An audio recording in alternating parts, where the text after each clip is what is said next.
The sun sets and the twilight begins. You can see clearly still, but the darkness is coming. It's called the civil dusk in Met terms, but in sport, time is more uncivil, cranky struggle. The end is inevitable, but it's always fought. Think of it as a messy, magnificent attempt to try and reclaim the unreclaimable, to ward off smirking creep of age, and to search for the last remains of a great player they once knew. These words admittedly aren't mine. It's Rohit Brijnath, the wonderful writer of the Straits Times, his column in Mint a couple of months ago. It's about an aging athlete and the tremendous dilemma that athletes face while taking the biggest call of their careers, when to retire, or should they retire. Today, in this episode of Game Time, ironical as it may sound, Amit, Vinayakk and I, three men in their mid-30s, will talk about how other women and men in their mid-30s should or shouldn't, or how they even call their time on glorious careers. Vinayakk, I'll come straight to you because we can risk going all over the place with this topic because there's so much to talk about. There are so many stories, so many rants, and so many moments that have stayed with us, touching moments that have stayed with us. So before we get into all of that, just lay the context for us for this topic today. Yeah, we were discussing the other day, right? One of the previous or recent episodes, we made a brief mention about retirements and kind of that was the trigger for this episode, I guess. Like last week, we wanted to do a topical podcast. It's something that's been on our minds. I mean, being in this industry, it's something that we are always ready for. Retirements is something that gets the adrenaline going. Suddenly you see out of nowhere, there is a social media post with an image and text on it and you kind of know that it's a retirement post and then you have to ready to write a tribute, right? So it's something that keeps us on our toes. But yeah, I mean, for the athletes, it's probably one of the most difficult decisions they have to take in their careers. And since we come across that various kind of retirements in sport, I thought it'd be a good thing to do a discussion on that. Yeah, that's kind of what we are hoping to achieve here. Like you said, I think it's a very dangerous topic in one sense that it can go into 3-4 different tangents. So we've hopefully nailed down the flow quite well to discuss some interesting aspects behind this key decision that so many athletes have to take in their careers. Yeah, I mean, you mentioned very interesting retirements that have happened of late in the last few weeks and months. Of course, Sharat Kamal, the TT legend, Vandana Kataria, the hockey star, but there are many also that haven't happened yet. And we've been, I won't say waiting, but there has been a lot of chatter around it. I won't take names because, one with a former India captain, a wicketkeeper, wears yellow colored jersey for his IPL team. I won't take the name, but you know where we are going. And if we go there, there's no coming back. So, Amit, just this whole retirement thing, right? It's such, for an athlete, right? It's such a dilemma when to call it quits. We've seen both ends of spectrum here. Just why do athletes find it so tough to say goodbye to their sport?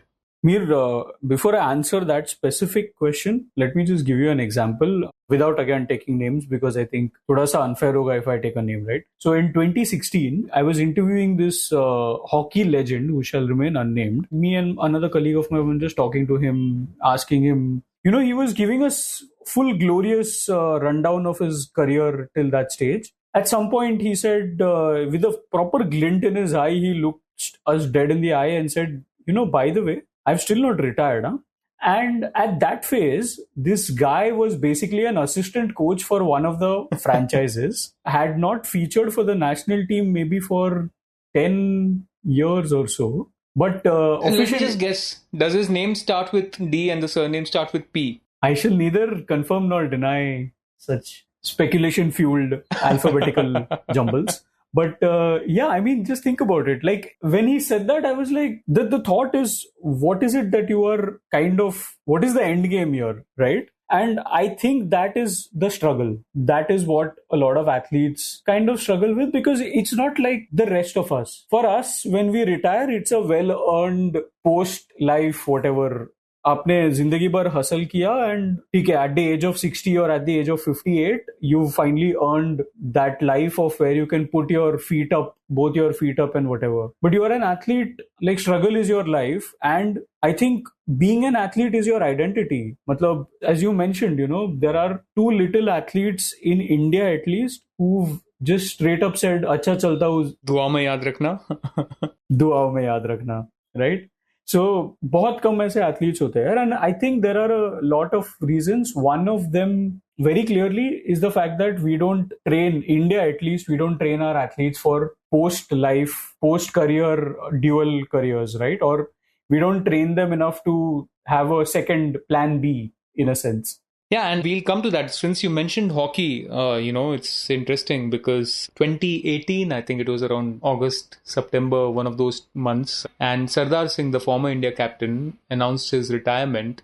And more than, him announcing his retirement, it became a thing because it was, I think, the first time ever in Indian hockey that someone officially announced retirement. So उसके पहले के players retirement announce ही नहीं किए. They were like कि आप समझ लो कि हम है नहीं है आपके ऊपर है. If at 40 also you think we are worth it, तो हम आपको आके खेलेंगे. So that was kind of very interesting, and also kind of explains the insecurities within the setups, right? We'll come to that, but Vinayakk, when we were planning this episode, you mentioned the Roger Federer documentary and that wonderful line it has in it. What is it? Yeah, athletes die twice. I think that's kind of the essence of the documentary. I don't think Federer says it, if I recall. It's probably his coach who mentions it, but it's also kind of the marketing line that they use, the directors of the movie. But yeah, I mean, that says a lot, right? I mean, it's not something unique, but I mean, it says a lot about what all these sports persons go through. Essentially, calling time on their career is the first death, so to speak. And then, of course, there is the real death.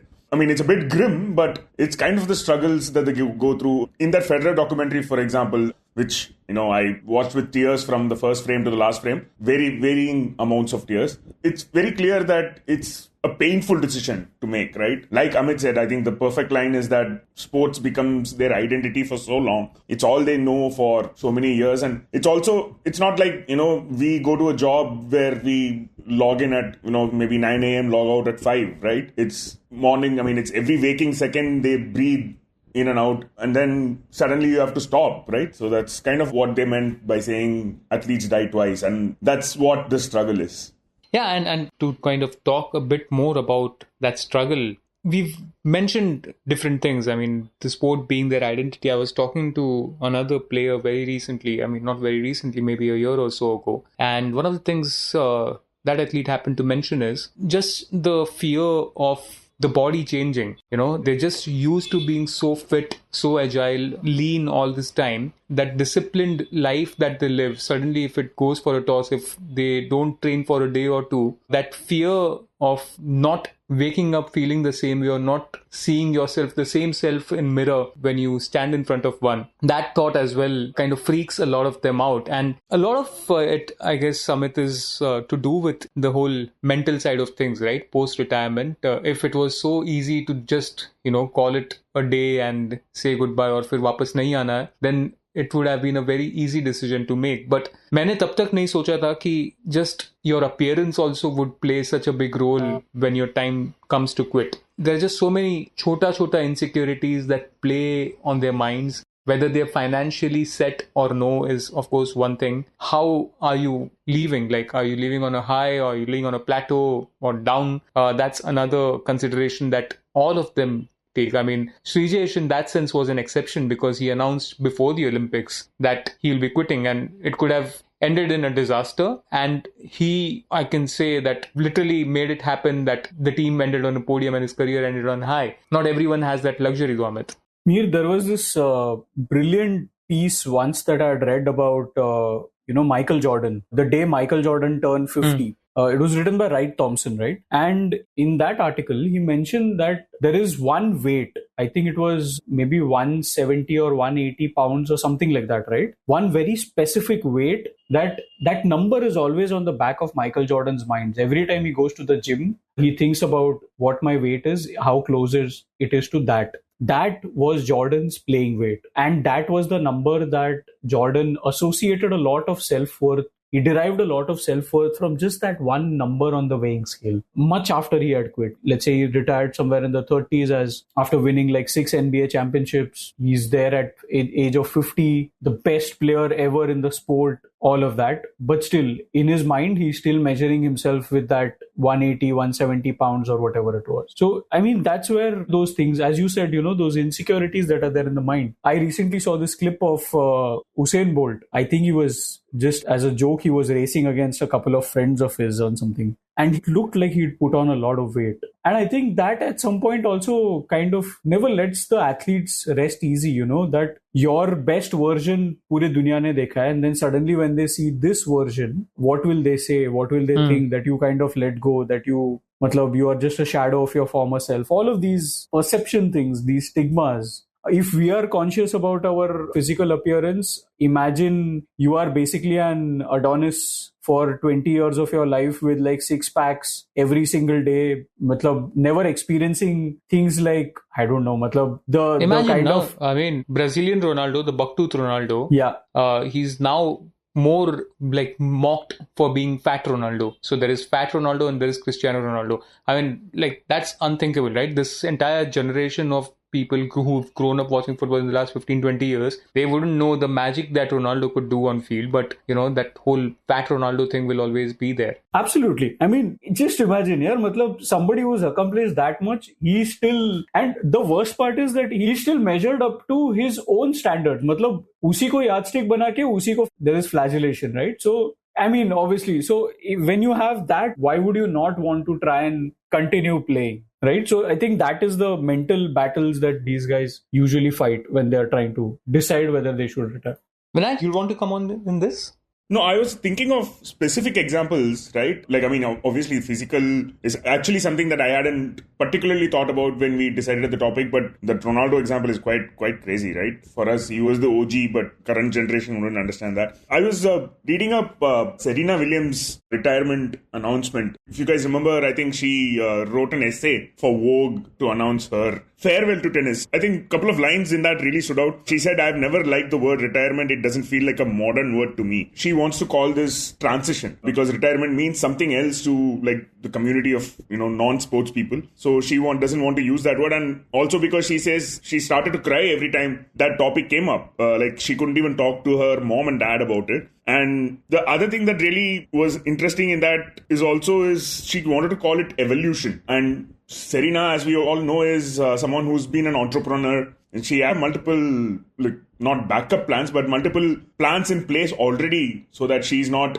twiddling thumbs, so to speak, after retirement. That's, I think, is one of the very crucial things, right? Mihir, I'm struggling to remember, was it Gopi Chand or Abhinav Bindra? One of the two, I think, in an idea exchange said with us that, the really crucial aspect that we don't give enough focus in India is training them for second career, life post retirement. Yeah, it was Abhinav Bindra, I think, right? Yeah, just around the Asian Games, I think we did that, which Amit mentioned earlier in the story. I think that's education in that sense is very, very important, right? You don't have to be a Serena Williams holding multiple entrepreneurial ideas, but there has to be a plan in place just so that because you're not vulnerable post-retirement. I think that's a really crucial aspect because all these athletes, some of them make enough money to last a lifetime, but that is a very tiny fraction of these elite professionals, right? People who come from normal backgrounds, when the rags to riches story that we write all the time, they, invest, build a house, and then after retirement, they still have to sustain themselves in some sense. So I think that is a very crucial aspect, that you're ready for what comes after. And even retirement is a privilege, right? Like what we've seen in what you said about hockey, like the fact that you can even say that I'm retiring, and for that to matter to people, you would have to be among a very small fraction of people who have done well in their careers. That's actually a great point because there are so many retirements that just go unnoticed, right? And that would feel quite sad if you're an athlete. If, you've made this announcement that you're retiring and very few people would end up caring. That'll be pretty sad. But, if we were to take this conversation a little bit into the Indian context, and we have team sports retirements, we have individual sports retirements, team sports, we can go on and on if we get into this whole Rohit Sharma, Virat Kohli, Dhoni debate and all those things. But per se, there is a difference, right? And there is also one big common factor in an Indian setup is what you mentioned, the lack of plan B. In plenty of cases, especially in non-cricket sports, you've put all your eggs in one basket. And suddenly, if, you've got nothing left in life to do after you stop playing, can pretty soon go south. And we've seen so many cases where athletes have struggled mentally, they've slipped into depression, and they have generally found it very tough to hold their life together post-retirement. So a couple of years back, I was in Germany working on a story about how Germany prepares their athletes for, a dual career essentially. Because what I found fascinating was every time a German hockey team or something like that would come to India, we would have all of these examples. Like Moritz Fuß was somebody who runs a sports marketing agency, besides also playing for the German national team, used to play. You had somebody like a Martin Heiner, who was an orthopedic surgeon, also played hockey. So you had all these examples from Germany. So I was very fascinated about how they do it. And I figured that, when they go to these elite institutions, जैसा अपना साई है या फिर अपना वो, those national institutes that we have to train athletes, when unke athletes are, linked to those institutions, at those phases, they are also given an option. You can also simultaneously pursue like an executive education program of sorts to get a degree in something like a marketing, something like, image building, brand building, things like that. If nothing, they are all at least given the basic tools that they would need. Like, आपका जो पैसा है वो आप कहाँ पे invest कर सकते हो? Don't fall for these get even more richer than you are schemes, things like that, right? Because athletes का कैसा होता है कि you have a very limited shelf life, but then in those limited shelf lives you get like हर महीने कभी आपको करोड़ आ रहा होगा. Like these guys who play in the IPL, right? They are probably making a crore for a 2-month or 3-month thing, and then suddenly after that there is nothing. So, but how do you invest that? All of those things are taught to the Germans. In the Indian context, we've had very rare instances of athletes who've kind of pursued education at some stage where they've taken a backstep from sport. Only, I think, a couple of examples come to mind. Maybe Viren Raskina, who, went to USA, studied. Before that, I think he studied at ISB also in Hyderabad. You had someone like We have Tejaswin Shankar right TJ, now. TJ, correct. So we have Ajay Jairam, right? So we have but then the problem is that these are all athletes who already had like a base of education when they started out, right? So if your parents have put you into sport in a rural community in Haryana or wherever, just because they think that sport will be your way out, you are obviously not going to study at any stage. And let's say you are a 20-year-old going into one of these and somebody says कि आप executive education कर लो, वो बंदे ने 10th ही नहीं किया यार, वो executive education कैसे करेगा? So all of those factors kind of come into play in the Indian context at least. Also, just one thing, small digression, because I was talking about Michael Jordan earlier. 218 pounds was his playing weight, the ideal weight that he used to have when he was playing in the NBA, and when he was touching 50, his actual body weight was 261 pounds. So apparently the anecdote goes that every day when he would go to the gym, he would start aggressively texting his nutritionist asking कि मैं क्या नहीं खा सकता. He would like aggressively try doing things to make sure that it came somewhere close to 218. Just one thing to add, that the question that about, the difference in team and individual, right? The individual sport, like in tennis, badminton, people are not going to be, some might, but they're generally not someone like, waiting for you to hang up your boots.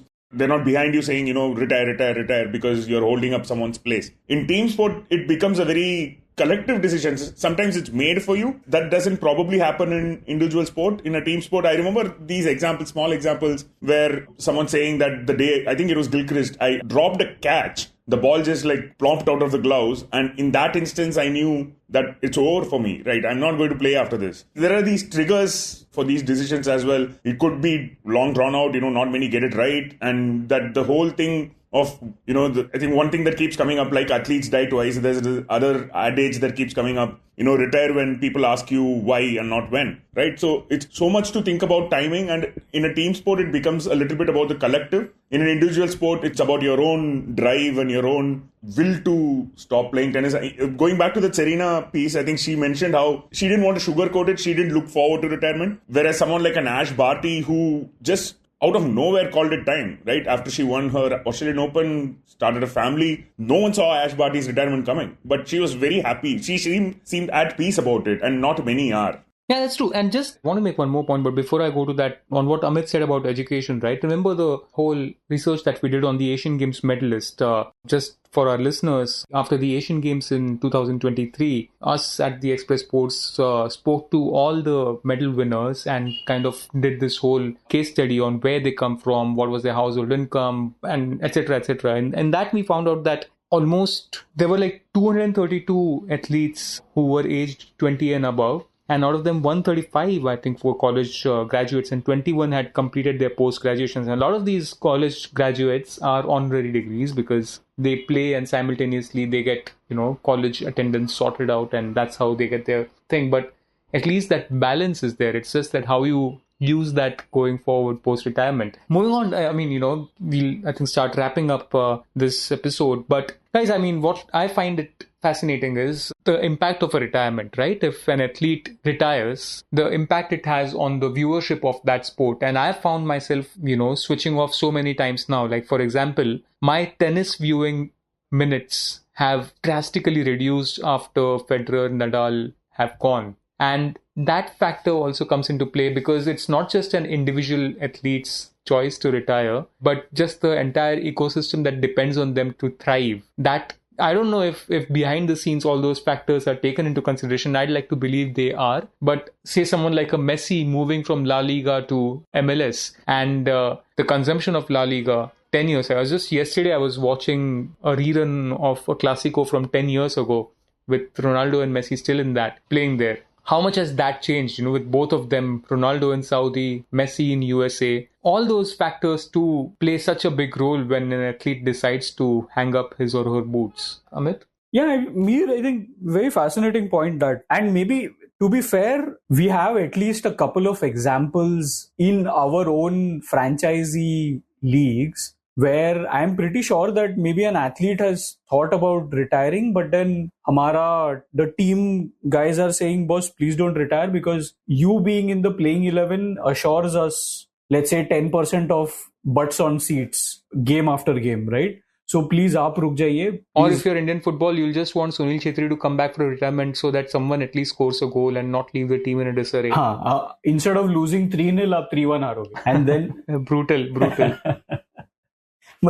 But I'm just saying, yeah, I'm pretty sure that there are at least a couple of examples in Indian sport, especially in cricket, where an athlete is like, chalo bhai, bus ho gaya. But the team is like, no, please hang on, because we are using your brand value to maximize our commercial avenues, right? And obviously our team, I understand that a lot of romantics might say that sports teams ka main purpose is winning, but I think I would maybe say that the point of a sports franchise is kind of making money. So why would you want the athlete to retire if he's assuring you that much more eyeballs? Interesting. I think since Amit is on topic there, as someone who does a lot of chess, is retirement even a thing in chess, Amit? Not really. Vishwanathan Anand is I think he's 55, he's semi-retired. Right? We've had so many examples, like Garry Kasparov is, I think, technically retired, but then he can pretty much come and play in whatever tournament because, chess mein, what is the worst that could happen? You are not going to, you might lose a game or whatever, but then if you are making enough money from playing, so why wouldn't you? Right? So you would never have to write a retirement piece. Not really. Yeah, that's true. At least, if any of the current bunch, Gukesh or Pragnananda or Vaishali or any of them retire, I don't know Amit kitna umar ka hoga tab jab you say retirement piece likhte ho. Yeah, being a chess writer has been the hardest thing I've had to do only because suddenly the athletes that you are writing about are half your age. Matlab, the kind of culture shock that gives you, no? Yeah. You're closer to retirement than they are. Exactly. The culture shock we are talking about of an athlete contemplating retirement, bhai, nothing compares to what I go through when I talk to these kids. Unbelievable. But yeah, on that topic, it's also, you mentioned that Anand and Kramnik and all those guys can still play.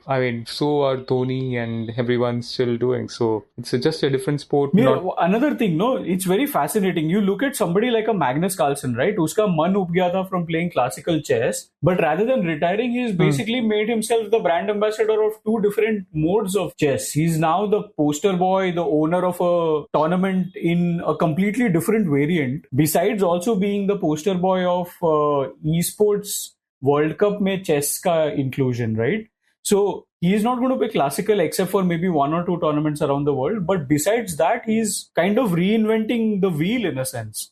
Yeah, I mean, more entrepreneurial. That's, I guess, the future for more and more athletes. They'll, like Neeraj Chopra has already kind of set his legacy. We know post-retirement which direction he'll be heading to. So that's, I think, something that we'll see more and more. But if you were to wrap up, guys, one athlete retirement that left you guys, thoda sa, I don't know, teary-eyed, it impacted how you watched the sport. I know mine. I don't know if you want me to go first or you guys want to go first. Mihir, you go first, but just before that, one thing that I just wanted your take on was hockey unretirement, so to speak. Like, we also had Savita's case recently, if you want to just mention that. It's not always about their decision, right? Oh yeah, of course. And in everyone's, like, hockey is a very unique sport here in India. You have players who for years have played and never officially announced retirement. And then you have suddenly this whole bunch of players who feel that, they'll better be remembered if they actually officially call it a day. I mean, and then you have someone like Manpreet who is preparing for his retirement, but, he's also going out fighting. So hockey, just for its complexities, the internal dynamics in the team, the insecurities that the players have, it's an episode in itself. I wouldn't want to drag on and on about it right now. But yeah, I mean, I don't know even where to start or where to begin with that sport. So mine, coming back to that whole athlete retirement and what kind of impact it had on us, mine is very, very simple, straightforward, and I think also slightly obvious. It's Sachin Tendulkar. Just being also at Wankhede that afternoon, it was crazy. And I know that I haven't really watched cricket the same way after that. It was just a scene where a part of the childhood also kind of, you felt you've aged too when Sachin retired. Vinayakk? Yeah, Sachin for sure left. I mean, I generally tear up for most retirements, so it's a little weird. But yeah, Sachin, definitely. Roger Federer, that Laver Cup night when they held hands and him and Nadal, that was sobbing that night, not really crying. A couple of other retirements, I think Serena was also quite impactful because of that whole essay, actually. Like, reading that essay was quite impactful. And Sania, in Indian context, Sania Mirza's retirement. Because grew up watching this non-cricket athlete. Sania is a great point. Yeah, of course. Yeah. Yeah, and then it suddenly... someone you grew up with, right? And yeah, that was definitely one. True. Amit? Yeah, right. I think for me, obviously Tendulkar tha, but then more than that, it was Thierry Henry. He's a footballer who played for the French team and Arsenal football club. So that was mine, as weird as it may sound. Great. I think it's best to end on a losing note with an Arsenal anecdote. But chalo, that's what this podcast was destined for. Thanks, Amit. Thanks, Vinayakk. Thanks all of you for listening. And if you do have a nice retirement memory of your favorite athlete, do write back to us, or at least write to us on Twitter. We'll find you and mention it. Thanks for listening again. We'll be back with a new episode next week. You were listening to Express Sports by The Indian Express. This week's show was edited and mixed by Suresh Pawar and produced by me, Shashank Bhargava. If you like the show, then do subscribe to us wherever you get your podcasts. You can also recommend the show to someone you think will like it, share it with a friend or someone in your family. It's the best way for people to get to know about us. You can also tweet us at Express Podcasts and write to us at podcasts@indianexpress.com.